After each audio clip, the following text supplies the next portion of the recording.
فائز ذرا سا آگے ہو کر دروازے سے جھانکتا اور دادو کو اپنی طرف متوجہ ہوتے دیکھ کر بھاگ جاتا۔ 4 سالہ گول مٹول خوبصورت سے فائز میں رشیدہ بیگم یعنی دادو کی جان تھی۔ اس سے 1 سال چھوٹا رضا اور 2 سالہ کرن بھی رشیدہ بیگم کے بہت لاڈلے تھے، مگر فائز پہلا بچہ ہونے کی وجہ سے ان کے زیادہ قریب رہا تھا۔ کچھ نزہت کا بھی یہ پہلا تجربہ تھا، سو وہ چھوٹی چھوٹی باتوں سے گھبرا جاتی تھی اور فائز کو اپنی ساس کو تھما دیتی، جسے سنبھالتے اور بہلاتے رشیدہ بیگم کبھی نہیں تھکتی تھیں۔ احمد بشیر اکثر اپنی زوجہ محترمہ کے پوتے کے لیے یہ دیوانگی دیکھ کر ہنس پڑتے تھے اور مذاق ہی مذاق میں کئی بار انہیں منع بھی کرتے تھے، جسے رشیدہ بیگم ایک کان سے سن کر دوسرے کان سے نکال دیتی تھیں۔ مگر کبھی کبھی ایسا بھی ہوتا ہے نا کہ ہماری مذاق میں کہی باتیں حقیقت کا لبادہ اوڑھ کر ہمارے سامنے آ کھڑی ہوتی ہیں، اور ہم سوچتے رہ جاتے ہیں کہ اکثر باتوں کا سچ ہو جانا کتنا تکلیف دہ ثابت ہوتا ہے۔ رشیدہ بیگم کو اپنے FA پاس اکلوتے بیٹے ریاض کے لیے اپنی بہن کی نازک اندام سی 8ویں پاس بیٹی نزہت بہت پسند آ گئی تھی۔ ان دنوں تعلیم کا اتنا رواج نہیں تھا، اس لیے نزہت کا 8 جماعتیں پاس ہونا رشیدہ بیگم کے لیے بہت بڑی بات تھی۔ سونے پہ سہاگا نزہت خوبصورت بھی بہت تھی اور ناز و نخرہ اس سے بھی بڑھ کر تھا۔ رشیدہ بیگم بہت چاو اور مان کے ساتھ نزہت کو بیاہ کر لائی تھیں۔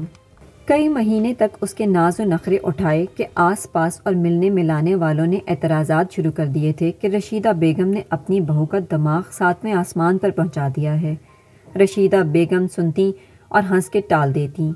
ان کو اپنے چھوٹے سے گھر کا سکون اور اطمینان بہت عزیز تھا، مگر وقت کی سب سے بڑی خوبی یا خامی یہ ہے کہ وہ سدا ایک سا نہیں رہتا ہے، اور اسی دھوپ چھاؤں جیسے موسموں سے اپنے اور پرائے رشتوں کی پہچان ہوتی ہے۔ کچھ مہینے گزرے تو نزہت نے اپنے رنگ ڈھنگ دکھانا شروع کر دیے۔ وہ حد سے زیادہ خودسر اور ضدی لڑکی تھی، کام کے معاملے میں انتہا کی سست اور لاپرواہ۔ شوہر مکمل طور پر اس کی مٹھی میں تھا، اس لیے اسے کسی اور کا نہ ڈر تھا اور نہ خوف تھا۔ محبت لٹاتے ساس سسر سے اسے خدا واسطے کا ویر تھا، خاص کر اپنی خالہ یعنی ساس رشیدہ بیگم سے، کیونکہ سارے گھر میں مکمل اجارہ داری ان کی تھی، جو نزہت کے لیے ناقابل برداشت تھی۔ رشیدہ بیگم اسے پیار اور محبت سے کچھ بھی سمجھاتی وہ اس کے برعکس کرتی، جان کر ان کو زج کرتی، ہر چیز میں نقص نکالتی، اعتراضات کرتی، اور اب تو اکثر زبان درازی کرنے لگی تھی۔ نزہت کے یہ رنگ ڈھنگ اور تیور دیکھ کر رشیدہ بیگم صدمے سے گنگ ہی رہ گئیں۔ ان کا رشتہ خالہ بھانجی کا بھی تھا، اس کے باوجود نزہت ان سے سخت چڑ رکھتی تھی۔ کیوں؟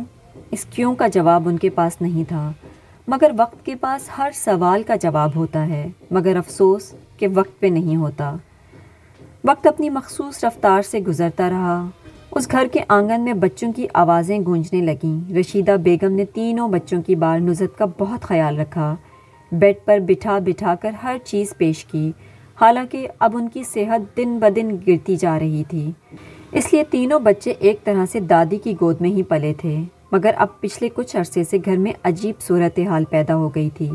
نزہت کو اپنے بچوں کی صورت میں ایک اور محاذ مل گیا تھا، جہاں پہ وہ بہت آسانی کے ساتھ اپنی ساس رشیدہ بیگم کو شکست دے سکتی تھی۔ معصوم بچے اپنی ماں کی سیاست میں شامل ہونے لگے تھے۔ ان کی ماں جو زہر ان کی رگوں میں قطرہ قطرہ کر کے اتار رہی تھی، اس کا پھل بھی اس نے کھانا تھا۔ وہ یہ بھول چکی تھی، مگر وقت کچھ نہیں بھولتا اور نہ بھولنے دیتا ہے۔ فائز بیٹا اندر آ جاؤ دادو کی جان۔ چھٹی بار جب فائز کمرے کے دروازے سے جھانک کر واپس جانے لگا تو رشیدہ بیگم بے اختیار ہو کر ہاتھ اس کی طرف پھیلاتے ہوئے محبت سے پکاری۔ فائز رک گیا اور خوف زدہ نظروں سے دادو کے پھیلے بازوؤں کو دیکھنے لگا، اور ایک نظر اپنے پیچھے بھی ڈال لیتا کہیں امی نہ آ جائیں۔ وہ دادو امی کہتی ہیں کہ آپ گندی ہیں، آپ اچھی نہیں ہو، میں نہیں آؤں گا آپ کے پاس۔ دادو گندی ہیں؟ فائز نے رٹے رٹائے طوطے کی طرح ماں کا سکھایا سبق سنایا اور تیزی سے واپس بھاگ گیا۔ رشیدہ بیگم کے بازو بے دم ہو کر ان کی گود میں آ گرے، ان کی آنکھوں سے آنسو بہنے لگے۔ ان کی محبت اور ریاضت کا یہ صلہ ملا تھا آج انہیں۔ نزہت نے اپنے اندر کا زہر ان بچوں میں اتارنا شروع کر دیا تھا۔ ماں کے ڈر اور خوف کی وجہ سے وہ اپنی ماں کی ہر بات ماننے پر مجبور تھے۔ میں تمہیں پہلے ہی سمجھاتا تھا، مجھے وقت کے تیور نظر آتے تھے، مگر تم، احمد بشیر نے افسردہ سی بیٹھی اپنی شریک حیات کو سمجھاتے ہوئے کہا۔ مگر وہ بچوں کو ہمارے خلاف سکھا کر ہم سے الگ کر کے کیا حاصل کرنا چاہتی ہے؟ اب تو میں نے اس کے کسی معاملے میں بولنا بھی چھوڑ دیا ہے۔ میں اتنے چاؤ اور مان سے اسے بیاہ کر لائی تھی کہ ایک تو میرا اپنا خون ہے اور دوسرا پڑھی لکھی ہے، کچھ نہ کچھ تو سمجھدار ہوگی کہ ہماری آنے والی نسلیں سنوار دے گی۔ مگر رشیدہ بیگم نے افسردگی سے گہری سانس لی۔ اسے اپنی 8ویں پاس ہونے کا اتنا زوم ہے کہ مجھے جاہل گردانتی ہے، میری ہر بات کی ہنسی اڑاتی ہے۔ کیا سچ میں تعلیم بندے کو چھوٹے بڑے کا احترام بھلا دیتی ہے؟ اس میں اتنا غرور و تکبر بھر دیتی ہے کہ وہ اچھائی اور برائی کی تمیز بھول جاتا ہے۔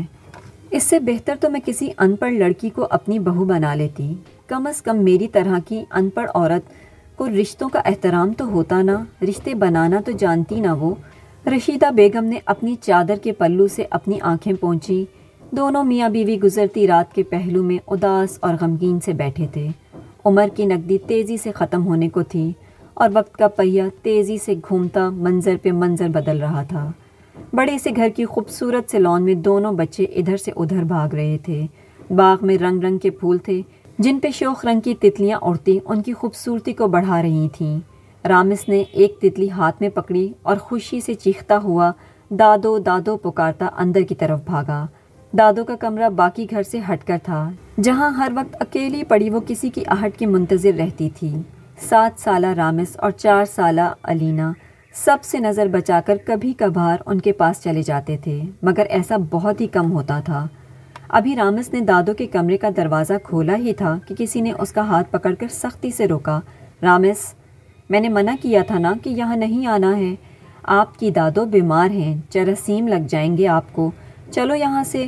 مونا رامس کا بازو پکڑے اسے کھینچتے ہوئے وہاں سے لے کر جا رہی تھی، جبکہ رامس مسلسل شور مچاتا رہا تھا۔ مما، مجھے دادو کے پاس جانا ہے، انہیں تتلی دکھانی ہے۔ مما، میں ابھی واپس آ جاؤں گا، پلیز مما۔ رامس منتیں کرتے کرتے آخر میں رونے لگا، مگر مونا اسے گھسیٹتے ہوئے وہاں سے لے گئی۔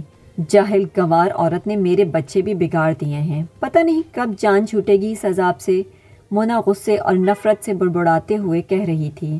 دروازے کی اس طرف بیٹھی میلی، بیمار، کمزور اور ناتواں عورت بہت حسرت اور بے چارگی سے اس منظر کو دیکھ رہی تھی۔